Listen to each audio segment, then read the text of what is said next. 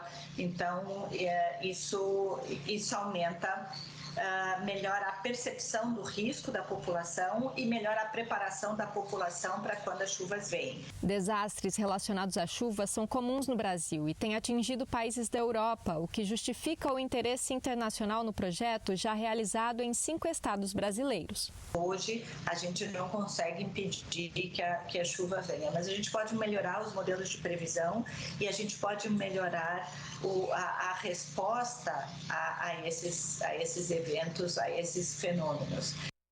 Estiveram hoje com a gente os intérpretes de Libras à Língua Brasileira de Sinais, Leide Mendes e José Carlos Rodrigues. O Repórter Brasil fica por aqui. Se quiser rever as reportagens que foram ao ar, basta acessar o site tvbrasil.ebc.com.br ou nas nossas redes sociais. Você fica com imagens ao vivo de Campo Grande. Muito obrigada pela companhia. Boa noite, bom fim de semana. Até segunda-feira. Tchau, Até tchau. mais.